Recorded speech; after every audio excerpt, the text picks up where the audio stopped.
Halo, saya Ifik Arifin. Halo, saya Uwais Anis Hairuman. Kita berada di Techniques by Inixindo. Oke.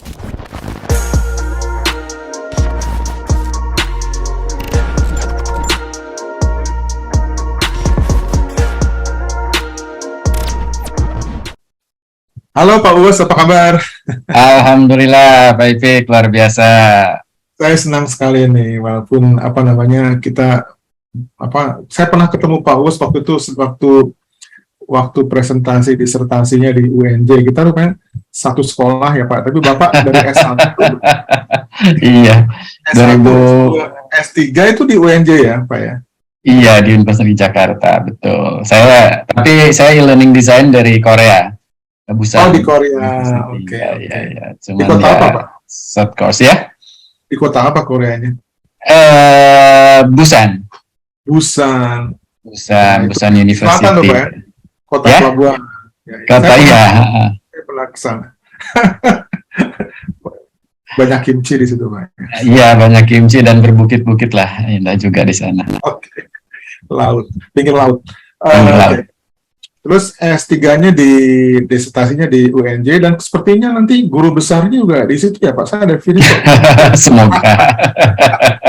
Jadi Pak Helman, kita berbincang soal Community of Inquiry, yaitu satu sistem pembelajaran, dan tentunya nanti saya tahu bahwa Pak Uwes akan melakukan riset gitu ya di bidang tersebut, kalau nggak salah ya. Riset itu tentunya akan membahas sampai tuntas gitu tentang Community of Inquiry, dan apakah itu bisa diterapkan di Indonesia, yang tentunya jawabannya langsung ya, tapi tentu ianya bagaimana, nah itu Betul. itu akan diteliti lebih lanjut gitu ya. Nah, kalau boleh saya sharing satu gambar. Nah, gambar ini kita lihat adalah ringkasan dari Community of Inquiry gitu ya. Pertama, kita lihat bahwa di sini ada interaksi antara learner dengan learner, siswa dengan siswa. Pak Uwais, ini berlaku nggak cuma untuk pendidikan tinggi kan, barangkali juga untuk SD, SMP, SMA gitu ya? Oh iya, ini berlaku untuk semua proses pembelajaran, karena inti dari pembelajaran kan sebenarnya interaction. Tidak ada proses belajar tanpa ada interaksi kan begitu. Iya, iya. Dan kemudian dibagi lagi antara teaching, kemudian social presence dan cognitive presence. Jadi ada tiga presences. Jadi kehadiran mengajar, kehadiran sosial, dan kehadiran kognitif. Lalu di tengahnya ada online asynchronous discussion and interaction. Pertanyaan saya pertama, Pak Uwais, apakah konsep ini tidak bisa otomatis dibuat sinkron? Mungkin pengertian asinkron dan sinkron itu kita jelaskan dulu barangkali, Pak Uwais. Iya. Jadi begini, sebenarnya kita beruntung dengan adanya framework yang dikeluarkan oleh Garrison dan kawan-kawan ya, yang disebut dengan Community of Inquiry begitu, dan ini kan didedikasikan untuk interaksi belajar online. Sebenarnya yang dikembangkan oleh Garrison dan kawan-kawan. Nah, kemudian transaksi belajar itu kan sebenarnya bisa terjadi di dua sisi, synchronous maupun asynchronous begitu. Nah, synchronous itu bisa daring, bisa luring juga kan gitu. Nah, synchronous luring itu kalau saya bagi dua kan, kalau saya bagi synchronous luring itu katakanlah tatap muka atau face to face begitu, karena sinkron dari sisi ruang dan waktu. Ini saya membagi dua itu berdasarkan sudut pandang synchronicity ya, jadi sudut pandang ruang dan waktu begitu. Dari sisi ruang dan waktu, jadi antara yang belajar dengan yang belajarkan itu ada keserempakan nggak dari sisi waktu, dan juga ada kesamaan dari sisi ruang, sehingga yang sinkronis itu ada yang virtual sinkronis, ada juga live sinkronis, tapi itu bahasa si Uwais ya. Live sinkronis arti antara yang belajar dengan yang belajarkan berada pada dimensi ruang dan waktu yang sama. Sementara yang virtual sinkronis itu ya dimensi waktunya sama, tapi mungkin ruangnya berbeda gitu. Dan kita bersyukur ada teknologi begitu yang sekarang namanya web conference gitu untuk menjembatani itu. Sementara yang asynchronous zaman sekarang, yang asynchronous daring begitu, itu kan kita beruntung begitu ada platform yang menjembatani pembelajaran jarak jauh, misalnya learning management system atau juga bahkan dengan sosial media pun bisa gitu, kira-kira begitu ya. Yang penting bisa belajar terjadi kapan saja, di mana saja dengan. Nah, yang kaitannya dengan penelitian saya itu adalah ketika asynchronous interaction itu kita akan adopt framework yang dikeluarkan oleh Garrison yang namanya Community of Inquiry. Ini konteksnya seperti itu, Pak Ifki. Kenapa saya pakai ini? Karena COI atau Community of Inquiry kan bisa dipakai dalam pembelajaran daring, baik sinkronus maupun asynchronous, tapi dalam konteks instructor led, dalam konteks misalnya ada dosennya yang, dan tidak dalam konteks massiveness, tidak dalam konteks open gitu. Jadi tidak dalam konteks MOOCs. Nah, yang sekarang ini kan dalam konteks MOOCs. Nah, dalam konteks MOOCs itu kan hampir tidak ada tatap muka, dan juga mungkin sangat sedikit yang sinkronis. Jadi hampir secara keseluruhan kan asinkron. Jadi online interaction-nya memang harus lebih kuat gitu dibandingkan dengan itu. Nah, ini dasarnya kita kenapa menggunakan Community of Inquiry Framework begitu ya, karena ini sudah proven lah gitu. Dari hasil penelitian terkini, dan kami ingin lanjutkan gitu, kira-kira seperti itu. Dan itu sudah digunakan di banyak negara juga ya sepertinya ya. Betul. Oke. Jadi kalau boleh mungkin nanti audiens kita barangkali belum sepenuhnya memahami bahwa kita kalau mengajar itu kan ada tatap muka ya Pak. Tatap muka itu kita sebut sebagai sinkronus. Betul ya? Karena kita waktu dan ruang. Dalam bahasa saya disebut sinkronus, tapi live sinkronus begitu ya. Live. Tatap muka ya. Kemudian tapi yang satunya lagi sebagai lawannya itu tatap maya atau virtual sinkronus. Tatap maya. Ya. Jadi dari sisi waktu memang sama gitu, tapi dari sisi ruang mereka bisa berbeda antara yang belajar dan yang belajarkan, betul. Ya. Ngerti, paham Pak. Dan masalahnya menurut saya nih Pak ya, terjadi masalah pada saat pandemi ini, di mana semua orang, semua pengajar, baik dosen, itu berpindah ke virtual. Betul. Dan di situ mulai terjadi masalah karena kita sudah tidak lagi berada di satu ruangan, gitu ya. Kemudian waktu masih sama. Masih sama, gitu. Ya, iya. Karena kita tatap maya, kita bisa melihat seperti di video conference begitu ya. Iya, betul. Cuma masalahnya kontrol ke siswanya itu nggak ada. Jadi si pengajar itu sama sekali nggak tahu bahwa siswa itu sedang apa gitu ya, apakah mereka memperhatikan, apakah mereka atau tidak gitu ya. Tidak gitu. Jadi efektivitasnya itu sebetulnya diragukan gitu ya. Iya, kalau melihatnya seperti itu. Nah, tentunya harus ada sesuatu yang dicoba untuk melawan hal itu. Nah, menurut saya dengan adanya KOI ini yang terutama di asinkronus ini, kita bisa belajar dari ilmu-ilmu yang ada di situ. Kemudian juga nanti kita terapkan juga itu di tatap maya maupun tatap muka gitu ya, atau live gitu ya. Sepertinya saya secara sepintas demikian gitu. Iya. Jadi gini Pak Ipik, esensi daripada Community of Inquiry itu adalah bahwa belajar itu adalah interaksi. Ya. Nah, dengan adanya interaksi adalah wujud kehadiran. Ya. Interaksi itu adalah wujud kehadiran gitu.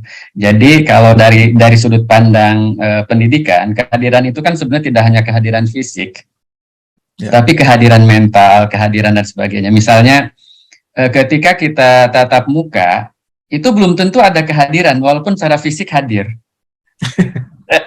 Iya kan sebenarnya gitu.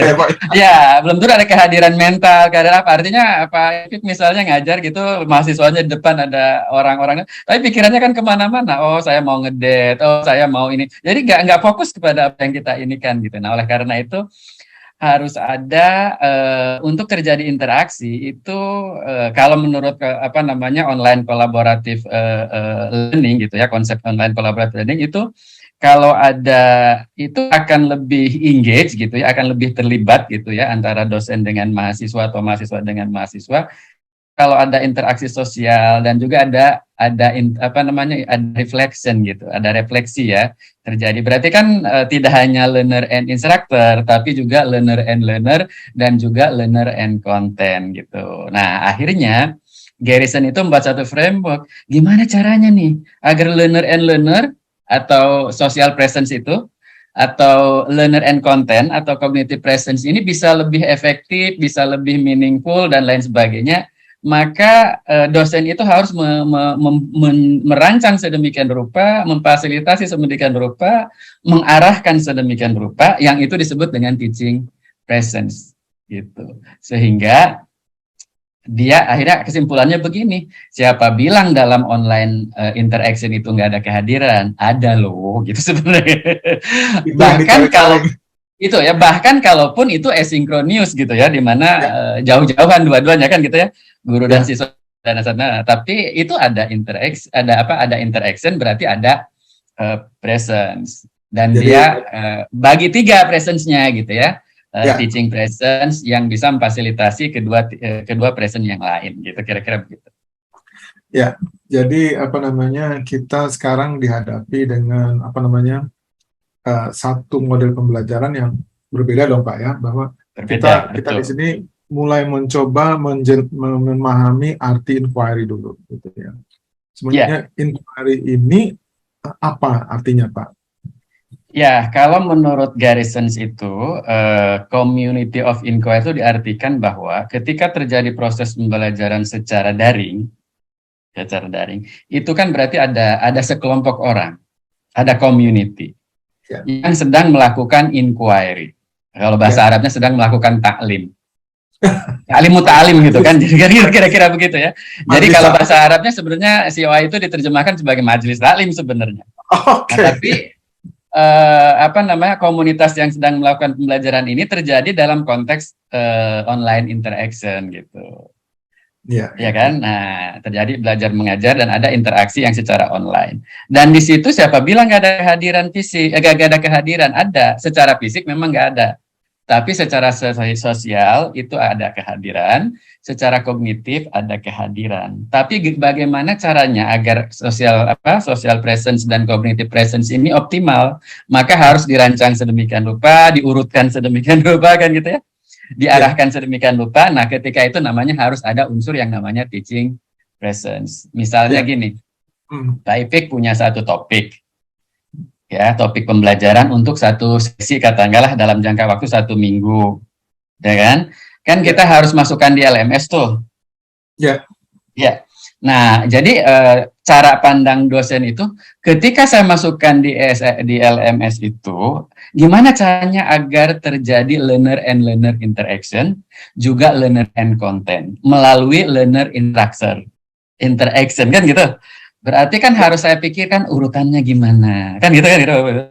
Urutannya. Jadi saya harus masukkan video yang mana dulu, atau video A, atau video B, atau video C. Itu juga jadi itu namanya ketika Pak Ipik memikirkan itu, sebenarnya kita secara teaching itu hadir gitu situ.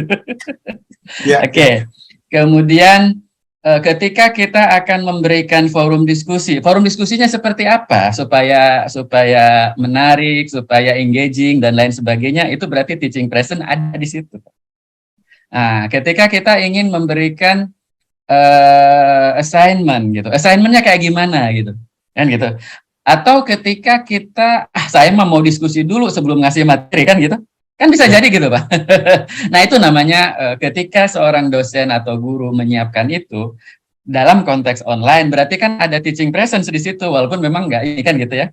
Nah, kemudian ketika ada membuat sapaan awal gitu di LMS-nya itu, apakah secara tertulis melalui teks gitu atau direkam gitu ya, maka akan dipikirkan saya harus menyapa mahasiswa dengan sebutan apa gitu dan lain sebagainya. Itu semacam itu adalah itu namanya affective expressions. Affective, personalizing. Iya, mahasiswa yang luar biasa dan lain sebagainya kan gitu. Kemudian itu kan sebenarnya social presence gitu, yang hadir secara sosial gitu ya. Kemudian ketika mahasiswa menjawab tugas, mengumpulkan tugas begitu, kemudian kita sebagai dosen, Pak Ipik sebagai dosen, misalnya mahasiswanya saya, wah wes luar biasa kan itu sebenarnya ada social presence di situ kan gitu. Jadi dosen itu menghargai kehadiran sosialnya kan gitu ya. Artinya, oh iya saya sebagai US itu secara sosial sudah diapresiasi loh oleh dosennya kan gitu ya. Kemudian ada affective expressionnya dengan memberikan thumbnail, dengan memberikan senyum, dan memberikan apa gitu, atau dengan kata-kata gitu. Dengan emoticon ya Pak ya. Dengan emoticon, atau bahasanya konversasional, terbuka, itu kan open communication, jadi tidak ada diskredit di situ, tidak ada cemoohan di situ, tidak ada menjatuhkan di situ dan lain sebagainya gitu. Nah, itu adalah salah satu bentuk. Kemudian ketika mahasiswa Pak Ipik si US itu ngasih tugas, ada misalnya paper begitu. Terus hal-hal yang menarik dari paper itu diungkap oleh kita. US luar biasa ini teori yang digunakan ini dan sedang mengkaitkan ini dengan ini. Berarti kan kehadiran kognitifnya mahasiswa itu kan hadir secara kognitif kan? Nah, terus diapresiasi oleh dosennya dengan mengutipnya kembali. Nah, itu yang disarankan oleh siapa? Garrison dan kawan-kawan begitu. Nah, kalau itu diberikan as immediately as possible, kayaknya mujarab begitu. Untuk meningkatkan online engagement dan juga saya kira internal motivation-nya juga akan meningkat. Yang saya rasakan ya Pak Ipik ketika saya berikan itu kepada mahasiswa gitu. Dan di SMS, di WA itu luar biasa. Terima kasih Pak WS gini-gini feedbacknya dan sebagainya. Tapi personal ya Pak, personal. Jadi setiap orang beda gitu. Jangan pakai chatbot, itu akan lain gitu kira-kira gitu. Saya setuju banget tuh Pak. Tapi tentunya ada batasannya juga ya. Kalau jumlah mahasiswanya rada banyak itu repot juga gitu ya. Oh iya. Jadi ada ideal number gitu. Iya betul ya. Tapi itu ya itu bagian dari tugas kita sebagai guru. Iya. Mau nggak mau, itu kan unsur pendidikannya di situ, bukan hanya sekedar menyampaikan materi, unsur edukasinya ketika kita berinteraksi ini bukan hanya sekedar untuk mengejar hard skill-nya, tapi dari interaksi kita juga bisa mengembangkan soft skill-nya mahasiswa. Jadi connection ini dibentuk ya Pak ya antara. Betul, connection ini dibentuk gitu ya. Misalnya ketika dia memberikan argumen kayak begini, kemudian kita arahkan gitu ya, dielaborasi dengan hal yang lain, kemudian kita benturkan dengan masalah lain, itu kan sama saja dengan kita mendorong critical thinking skill-nya mereka atau high order thinking skill-nya mereka. Nah, ini bagian dari cognitive presence-nya gitu. Nah, ini perlu digali oleh para guru memang. Ya. Jadi kita nggak boleh menyepelekan opini gitu ya. Justru kita harus mengencourage, memberikan award gitu ya. Betul. Walaupun juga ada tugas tertentu bahwa si facilitator ini harus meluruskan arah sesuai dengan capaian pembelajaran dong Pak ya. Tanpa jadi harus mendiskreditkan mahasiswa. Melantur kemana-mana gitu ya. Iya, nggak boleh melantur kemana-mana. Tetap ada koreksinya. Gitu. Betul. Oke Pak.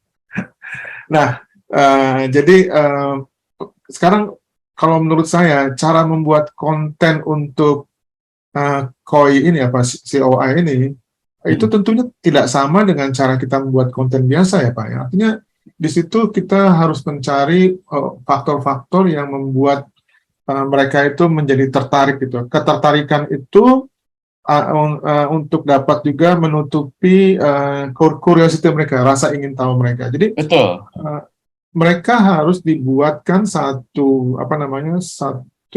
suguhan video misalnya yang bisa menimbulkan hal-hal itu. Dan itu karena apa? Karena kalau kita menyuguhkan video yang tidak menarik dalam asinkronus timetable ini, mereka akan boring, mereka akan kayaknya susah untuk tercapai gitu. Nah ini untuk instrukturnya sendiri, bagaimana dia mengetahui hal tersebut Pak? Dari mana dia belajarnya untuk pembuat video ini?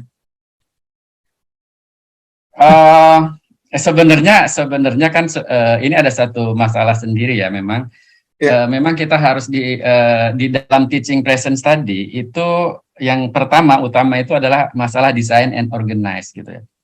Bagaimana kita merancang konten dan juga mengorganize konten itu sedemikian rupa supaya bisa menarik, itu menjadi satu hal yang pertama dan utama. Ya. Jadi kalau saya tunjukkan ya, ini saya salah satu contoh teaching presence yang seperti apa yang dimaksud dengan teaching presence ya, gitu ya Bapak. Oke. Jadi kalau kita misalnya membuat satu course gitu ya, dalam satu asynchronous online learning misalnya, seperti ini satu topik Bapak Ipek. Ya. Kita lihat di sini Bapak dan Ibu sekalian, ada misalnya ini video ini, kemudian ada video ini, ada video ini. Dari sisi urutannya saja, ketika dosen mengurutkan ini dan ini, itu bagian dari teaching presence, Pak. Nah, bagian dari design and organizing, gitu kan? Gitu kira-kira begitu, ya kan? Design and organize, kemudian bicara facilitating dan direct instruction, for example, misalnya gitu ya. Dengan saya bilang hi tapers gitu, welcome back, bla bla bla. Berarti kan ada kata-kata di sini, ini suatu ada direct instruction di sini ya, begitu Bapak Ibu sekalian. Nah ini, kebanyakan ketika kita lihat di LMS yang umum, tiba-tiba langsung saja video tanpa suara, tanpa kata. Langsung materi begitu maksud saya. Udah gitu materinya PDF panjang mungkin 100 halaman begitu. Jadi tidak memikirkan. Iya kan? Nah, tapi kalau sudah high tapers dengan bahasa yang komunikatif, ini kan sudah mendorong terjadinya social presence di sini antara kita dengan mahasiswa kita kan gitu ya. Seperti itu. Jadi bukan penyiksaan ya Pak, kita sekolah nggak disiksa ya. Betul. Dengan adanya video bertubi-tubi. Ya, dengan adanya video-video yang berkualitas yang kita pilihkan walaupun bukan buatan sendiri, kan kita menghadirkan cognitive presence sebenarnya. Betul. Dari pembuat video ini. Iya kan? Saya juga video ini Pak, kalau bisa durasinya juga jangan terlalu lama ya. Artinya betul, dari sisi durasi dan lain sebagainya 10, gitu. Ya. Betul. Tapi dengan menghadirkan itu kan mereka belajar dari learning resources dan juga resources person yang bervariasi gitu ya, bukan dari yang kita kan gitu. Karena memang si instructional designer ini harus berpikir empatinya kan sebagai peserta gitu. Kalau peserta video ini kok jadi bertele-tele, boring, terus lama lagi, kemungkinan efek penyerapannya minimal gitu ya. Jadi memang harus betul sekali gitu. Jadi memang kita semua harus belajar Pak, baik instrukturnya maupun siswanya juga ini harus membiasakan diri. Karena gini, siswa Indonesia nih Pak, saya udah tuliskan Pak ya, bahwa kita ini dari SD sampai SMA itu memang behaviorism itu sudah terlanjur melekat gitu. Jadi ya kan melekat Pak. Karena apa? Kalau kita membuat sebuah diskusi bersama misalnya 20 orang, kita mencari mencoba solusi permasalahan, itu yang berani bicara itu paling cuma 4 orang, 5 orang gitu. Jadi pada prinsipnya orang kita ini lebih suka diam ketimbang kayaknya kalau kita bicara itu kita memamerkan diri gitu ya Pak. Jadi ada satu persepsi yang salah juga gitu ya. Nah, walaupun kita tahu bahwa diam itu bukan berarti bodoh, kita tahu benar itu. Diam itu mungkin dia merasa nggak begitu yakin bahwa dia punya pengetahuan cukup untuk ikut bicara gitu ya. Atau yang kedua mungkin dia melihat bahwa yang hadir itu pintar-pintar gitu ya, dia langsung minder gitu ya. Iya. Inquiry ini harus bicara Pak. Kalau nggak bicara, kamu nggak belajar gitu. Kita mau meyakinkan mereka tuh seperti itu. Ini gimana triknya Pak? Gimana caranya supaya kita melawan budaya kita yang silence is golden itu kan. Kedua, kita ingin mengencourage mereka untuk berlatih untuk membuat pertanyaan barangkali ya, supaya mereka itu bisa masuk ke dalam konsep yang kita inginkan ini gitu. Gimana Pak Us? Kalau untuk yang konteks kita ya, karena dari SD, katakanlah SMP, SMA tidak terbiasa untuk seperti itu, memang harus ada trigger dari kita. Memang kalau dari prinsip bagian dari cognitive presence kan kita harus men-trigger sesuatu.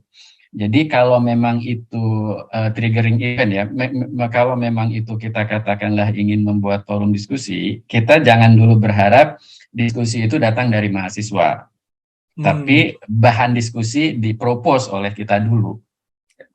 Nah, tapi tantangannya di situ ini bagian dari cognitive presence-nya dosen begitu. Kita juga harus menyiapkan bahan diskusi yang memang kontekstual atau bisa argumentable, apa namanya, kalau perlu yang lagi happening apa begitu ya, yang sekarang ini dan lain sebagainya gitu. Itu diangkat di situ. Kalau perlu berkasus gitu atau berbasis permasalahan yang kekinian, itu juga salah satu cara untuk menarik mereka. Nah, setelah itu baru dibuka open discussion yang memang kita arahkan ke sana. Itu boleh juga, dan itu bagian dari teaching presence kita gitu. Ya kan, ketika mengarahkan ke sana gitu. Ya. Itu akan ini, tapi setelah saya praktekkan, itu ternyata yang paling banyak berpengaruh adalah immediate feedback. Immediate feedback. Apa itu, Pak? Immediate feedback itu artinya begini.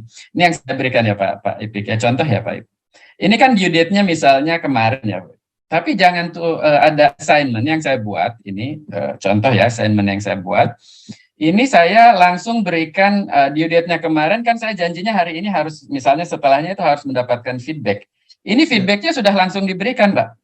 Tidak nunggu lagi ke seminggu sebelumnya dan lain sebagainya gitu, seperti ini ya. Nah, ini ada case-nya saya buat dalam video begitu, mereka harus membuat berdasarkan video tersebut mereka harus menjelaskan sesuatu ya. Nah, di sini ini udah dijawab lah misalnya oleh Rizka katakan ya. Nggak terlalu bagus Pak Ipik ini, saya kasih nilai 75, tapi saya tidak mendiskreditkan. Ini bagian dari social presence-nya ya.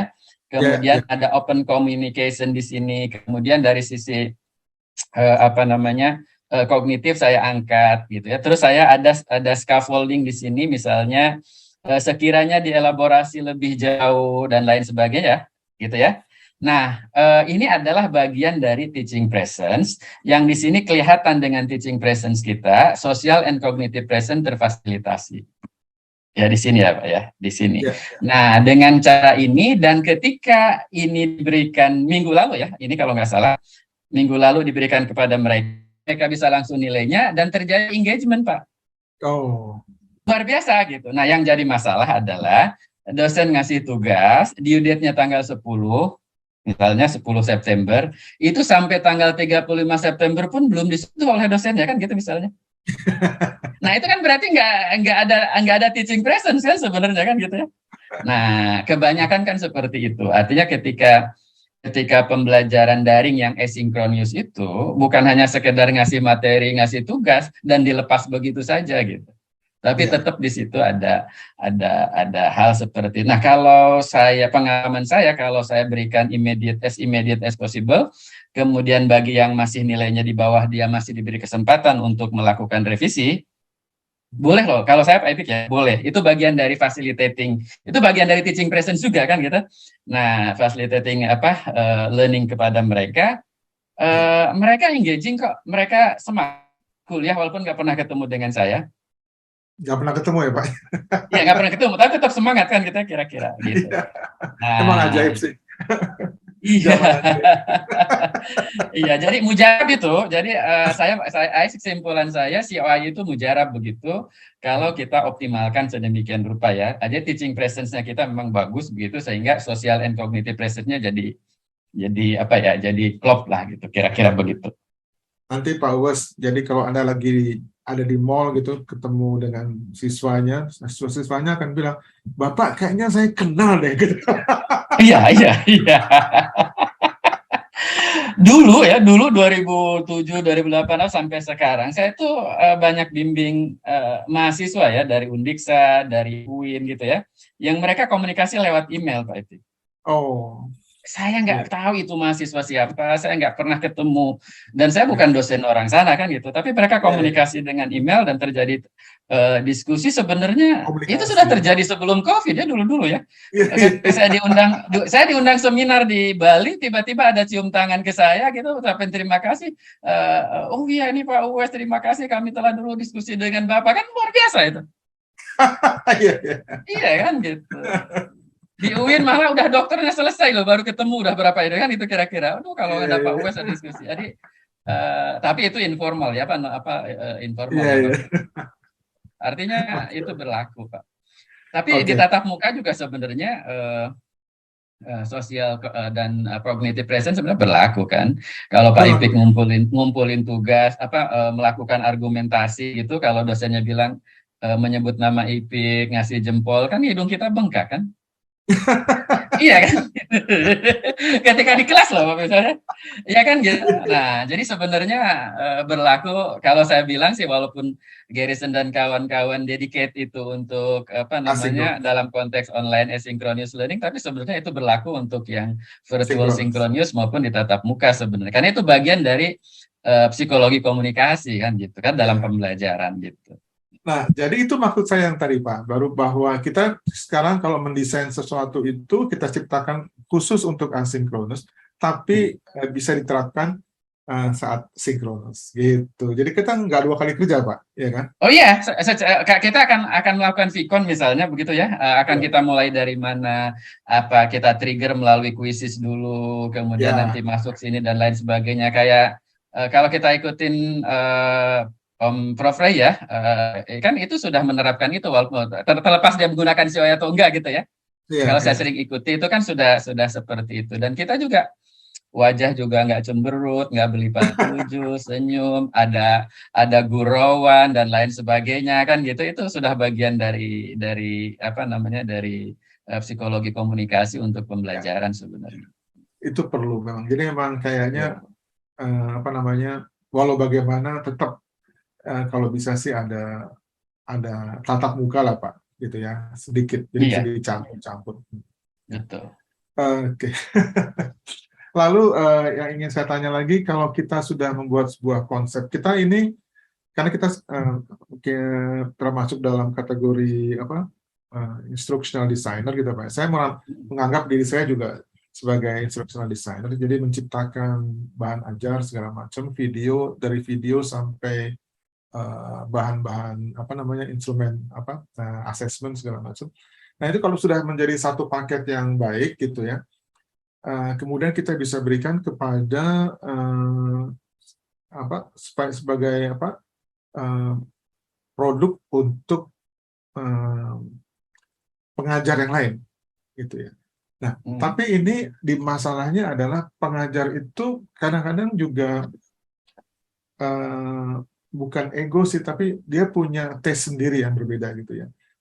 Andai kata apa yang disarankan dengan paket COI itu yang sudah dibuat dengan baik, kemudian diminta implementasikan oleh pengajar yang lain, itu apakah tidak ada hambatan-hambatan, Pak, yang berarti gitu? Jangan-jangan nanti dia pakai video sendiri, kemudian akhirnya dia ngarang sendiri gitu. Nah, itu Ya, gimana, Pak? misal ya, misal ini ya, misal ini mata kuliah, katakanlah ini. Ya, Ini kan saya desain sendiri gitu Pak ya, dengan memperhatikan COI begitu. ya, Kemudian ini dipakai oleh dosen yang lain kan begitu. ya, maksudnya begitu, betul. Ya. Eh, Menurut konsep saya urut-urutan ini sudah betul dengan video sebelah betul itu boleh saja dipakai seutuhnya oleh mereka, oleh orang lain. Atau bisa saja ini berubah sesuai dengan apa yang ada mungkin urutannya berbeda, mungkin ditambahkan. Selera, Pak. Betul, tapi sejauh untuk meningkatkan social presence dan cognitive presence begitu, sehingga terjadi online engagement dengan harapan pembelajaran lebih bermakna begitu, ya itu kan sah-sah saja. Ya, Katakanlah misalnya dipakai seutuhnya ini, ya Pak, dipakai seutuhnya ini. Tapi ketika mahasiswa mengumpulkan tugas misalnya ke sini gitu ya, nah mengumpulkan tugas mungkin cara dia memberikan nilai, kemudian memberikan umpan balik ya kaitannya dengan teaching presence-nya dia gitu. Ini kan akan berbeda juga sebenarnya, kan nggak jadi masalah. Nggak jadi masalah. Yang paling penting adalah ini diberikan umpan balik as immediate as possible, ada triggering event, ada integration, ada apa elaboration gitu ya dan lain sebagainya. Kemudian ada proses lagi mungkin apa namanya mereka melakukan revisi, kemudian dinilai lagi dan lain sebagainya. Itu kan bagian dari interaksi pembelajaran gitu yang harus dilakukan gitu. Misalnya yang mana ya, yang ini misalnya Pak, yang ya, ini Mana ini ada ini, nah assignment dari vice versa saya berikan, Pak. Artinya ini masih diberikan peluang kepada mereka untuk melakukan perbaikan. Nah, kalau itu misalnya oleh dosen lain yang pakai itu tidak ada yang itu juga nggak jadi masalah, kira-kira gitu. Ya, suatu Iya, capaiannya kan sama gitu ya, Pak. betul. Tapi yang penting framework yang dipakai ya seperti itulah ya. Ada teaching presence yang dapat mengakomodir social and cognitive presence dengan tujuan adalah online engagement-nya meningkat dan juga ada deep learning begitu ya, atau meaningful learning jadinya kan gitu. Jadi pembelajaran bisa lebih bermakna. Berbeda kalau hanya taruh materi saja sudah selesai begitu, kemudian biar mereka bicarakan, nggak begitu. Yang namanya pembelajaran itu ada yang belajar, ada yang membelajarkan. Ya kan, ada tujuan akhir yang ingin dicapai gitu, berarti kan ada materi kan gitu ya. Kemudian ada evidence-nya apa, berarti ada evaluasi kan gitu, kira-kira begitu. Nah, walaupun secara sinkronius, jadi guru dan muridnya tetap ada dan tetap ada interaksi begitu. Iya, iya. Saya oke, kembali ke ini Pak, murid-murid yang apa namanya? Kita kan berhadapan dengan kelompok-kelompok ya. Jadi kita membentuk kelompok-kelompok barangkali. Kelompok itu mulai dari yang kecil kemudian menjadi besar. Jadi kelompok-kelompok ini akan kita minta berdiskusi. Kalau dia itu sinkron, itu mudah Pak. Kita masukkan dia ke breakout room, berapa orang gitu, kita suruh dia berdiskusi, kita bisa mantau di situ. Tapi kan kalau asinkron, kita nggak bisa memantau mereka gitu kan. Mereka harus kerja sendiri atau mandiri gitu ya. Nah, dalam hal kasus kelompok-kelompok ini, itu ada sesuatu yang dibutuhkan seperti leadership. Jadi leadership ini tentunya harus ditunjuk kalau belum ada gitu. Karena kalau nggak ada leadership, akhirnya mereka bisa mengandai-andai akhirnya nggak selesai gitu. Nah ini gimana Pak untuk solusi asinkronus khusus untuk kelompok-kelompok yang kita harapkan mereka bisa saling bertanya, bisa saling membuat satu pemecahan masalah terhadap satu kasus yang kita berikan. Ya, di dalam COI itu sebenarnya kita harus membangun cohesiveness ya, kekohesifan dalam satu kelompok. Jadi ada group cohesion, jadi ada group cohesion itu menjadi salah satu unsur yang penting begitu. Sehingga memang ada agak bukan tricky sih sebenarnya. Jadi kita harus mempertimbangkan beberapa hal gitu ya. Pertama, masalah keheterogeniusan anggota kelompok itu jadi penting. Jadi semakin heterogen sebenarnya itu semakin baik.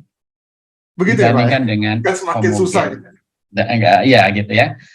Karena dalam satu konteks sosial gitu ya, atau satu kelompok itu kan pasti ada cenderung ada yang memang ingin menjadi leaders gitu ya, atau setidaknya ada yang berusaha untuk menjadi motor begitu kalau ini. Nah, pengalaman saya itu kalau misalnya pembagiannya itu diminta kepada mereka, ini sekelompoknya dengan siapa, itu pernah ada satu kasus 2 kelompok saya nggak lulus. Buat saya, ya. Kenapa? Karena mereka cenderung ingin berkelompok dengan yang mereka bisa kerjasama, kan begitu ya. Kemudian celakanya yang kelompok yang memang serba cuek dan ini nggak ada leader tadi, nggak ada apa dan sebagainya. Jadi ketika dikasih tugas saling ngandelin, terus nggak selesai kan gitu, kira-kira begitu. Paling cuek Pak. Nah, paling cuek. Nah ini karena waktu itu saya bagi kelompok itu tidak boleh lebih dari 4 ya satu kelompoknya. Jadi memang ada yang 3, ada yang ini dan sebagainya. Nah itu jadi masalah juga. Itu yang pertama. Jadi itu perlu dipertimbangkan juga masalah heterogeneous itu, keheterogenan itu dari sisi apa ya? Dari sisi kemampuan atau dari sisi perbedaan dia bisa ini bisa itunya dalam satu proyek yang harus dia kerjakan kan, kelompok itu kerjakan kan gitu ya. Nah itu penting Pak. Jadi kalau misalnya kami ada mata kuliah fotografi atau ada mata kuliah produksi video misalnya atau apa begitu, kan ada yang cenderung jago dibikin skrip, ada yang cenderung jago di editor, ada cenderung jago di ini sebagainya, itu mestinya ada di dalam kelompok itu. Jadi tidak semuanya ini. Itu juga bisa dipertimbangkan untuk membangun kekohesifan gitu ya di antara kelompok. Kemudian yang kedua kalau dilihat dari sisi teori apa namanya eh, eh, apa istilahnya self determination theory begitu, itu lebih baik itu mereka diberikan peluang, Pak. Ini kaitannya dengan Merdeka Belajar sebenarnya. Diberikan kebebasan untuk memilih proyek atau tugas apa yang akan mereka kerjakan. Misalnya begini, tugasnya sama, membuat desain pembelajaran daring juga gitu misalnya ya, sebagai tugas saya. Tapi mereka misalnya kita berikan pilihan, oke, yuk bikin desain pembelajarannya untuk corporate learning, untuk pendidikan dasar, untuk higher education, gitu ya, atau untuk LSM, atau untuk penyuluhan, kan akan berbeda konteksnya kan gitu. Nah, ketika itu kita berikan kepada mereka peluang untuk menentukan secara kelompok mau yang pilih mana, itu kan akan membangun kekohesifan juga sebenarnya. Jadi punya sense of belonging terhadap apa yang akan mereka kerjakan. Nah, saya biasanya untuk membangun kekohesifan itu biasanya selalu diberikan kebebasan gitu. Dari sisi salah satunya dari sisi itu, gitu kan gitu kira-kira. Ya. Nah itu yang terjadi gitu. Kalau satu kelompok itu 4 orang itu mungkin masih ideal ya, karena kalau lebih dari itu nanti ada penumpang yang apa tuh Pak? Penumpang gelap tuh apa tuh? Penumpang yang nggak gerombolan. Tapi kalau bilang gerombolan nggak enak ya. Jadi dia ikut iya, tapi nggak ngapa-ngapain gitu. Cuma nanti ada yang seperti itu, dan itu kita tentunya harus dilatih lah ya. Tentunya siswa yang seperti itu bukan berarti dia kemudian hopeless gitu, enggak. Tapi menurut saya juga nanti mungkin harus belajar. Jadi balancing itu perlu juga ya Pak. Dalam satu kelompok itu kalau semuanya pintar atau semuanya kurang pintar itu juga nggak cocok. Iya. Ada ya pakemnya begitu. Jadi harus diheterogenkan lah gitu. Pakemnya begitu ya. Berarti kita harus dikenal juga ya. Jadi mungkin kita harus kenal dulu dengan peserta. Ya, betul. Tapi ya dalam satu semester itu ya harus ada juga yang sifatnya individual. Jadi tidak harus semuanya kelompok supaya kita bisa membedakan mana yang ketika nilainya kan ada, kalau udah kelompok kan one for all for one ya, artinya saya selalu begitu kepada mahasiswa saya. Jadi kalaupun ada yang numpang hidup ya tetap nilainya sama gitu. Tapi yang membedakannya dengan yang nanti itu adalah yang individualnya itu. Jadi gini Pak Ipik, dari sisi soft skills ketika ada kelompok yang numpang hidup, sebenarnya yang ingin kita kembangkan kepada mereka itu bagaimana dia bisa menghargai orang lain, bagaimana bisa sabar, bagaimana siap mengendalikan itu dan sebagainya ketika mereka bekerja secara kolaboratif gitu ya. Bagaimana dia bisa merasa legowo gitu ya. Oh ini kan terus gimana dia supaya tidak sombong. Ini kan karena gue kan gitu kira-kira begitu. Sebenarnya ada aspek lain gitu. Jadi kalau ada di antara kelompok yang seperti itu sebenarnya ini hikmah juga gitu ya. Saling memberikan hikmah gitu. Dari sisi soft skill ya, dari sisi soft skill. Karena yang kita harapkan kan bukan hanya menguasai materi kok sebenarnya dari proses pembelajaran yang kita lakukan di sekolah maupun di perguruan tinggi kan gitu. Ya, jadi ada proses behavior juga, apa namanya itu Pak? Perilaku yang baik gitu. Jadi betul. Itu juga harus dilatih secara implisit begitu ya. Jadi seru juga nih Pak. Jadi Pak Bos, kalau kita lihat komponen-komponen ini tentunya nanti ada di penelitian berikutnya gitu ya Pak Bos ya. Nanti ada berarti ada terusannya nih. Ada, nanti kami ingin buat kalau di teaching presence itu design organizing itu panduannya kayak gimana lah yang harus dilakukan oleh dosen gitu. Kemudian direct instruction-nya seperti apa yang bisa dilakukan. Kemudian facilitating-nya seperti apa. Nanti di cognitive presence itu kalau triggering event itu kayak gimana gitu, kira-kira begitulah. Yang konteksnya ke MOOCs kan di Indonesia ya, khususnya MOOCs di IAS Institute begitu. MOOCs itu juga sebetulnya ya kebanyakan MOOCs itu manfaatnya untuk orang yang bisa belajar mandiri ya. Betul. Tapi nggak semua orang seperti itu. Jadi memang kalau kita bisa kombinasikan MOOCs dengan KOI ini rupanya bagus banget. Iya, untuk konten tertentu atau untuk keterampilan atau untuk pengetahuan tertentu mungkin bisa diperoleh, kredensialnya bisa diperoleh dari MOOCs ya. Tapi kan tidak semuanya diperoleh dari MOOCs terus diakui sebagai kompetensi, kan nggak juga kan gitu. Ya, itu lain lagi. Itu lain lagi gitu. Jadi sebagiannya itu, sebagiannya ini kan gitu, kira-kira seperti itu Pak Ipik. Jadi tapi ini peluang juga MOOCs-nya itu sebagai bagian untuk memperoleh kredensial yang tentu saja bisa diakui gitu ya. Kalau perlu setelah dapat dari MOOCs mana sana sini untuk meyakinkan, ya silahkan aja diuji kompetensi lagi. Ya. Bisa saja kan, setelah itu baru di certified gitu, oh ini lolos gitu kan, ini bisa diakui sekian kan gitu. Oke, Pak Ubas, jadi ini Ya. saya hari ini happy banget karena bisa berdialog dengan ahli teknologi pendidikan. TP banget gitu. TP. Ini teknologi pendidikan juga, Pak Ipik kan udah teknologi pendidikan juga. Ini kan salah satu cara. Ikut Pak Ubas saya. Podcast kan salah satu cara nih, learner and content interaction. Jadi ini bagian dari cognitive presence itu melalui podcast. Saya sebenarnya orang IT, Pak, orang IT yang ngikut sama edukasi pedagogi gitu ya. Tapi seru banget. Sama, saya juga teknik informatika dulu ya, S1-nya juga dari double, gitu, tapi ya enggak. Oke. Bos, terima kasih banyak atas waktunya, semuanya sangat bermanfaat. Dan terus terang ini berbeda Pak dengan yang diberikan oleh Ibu Kasiah pada saya waktu itu, karena memang sudut pandang kita lain ya, kita melihatnya dari sudut yang lain, walaupun esensinya sama. Esensinya sama. Jadi mudah-mudahan berhasil proyeknya Pak nanti itu. Ya, dan saya dengan Bu Kasiah juga timnya begitu. Oh, ada Bu Kasiah juga ya. Iya, jadi timnya kami, salah satunya Bu Kasiah dari UI ya. Dari UI. Karena kami udah temenan dengan Hari, dengan Bu Kasiah gitu ya. Hari Budiarto. Iya. Oh iya. Hari BS UI. Hari. Ya, UI ya.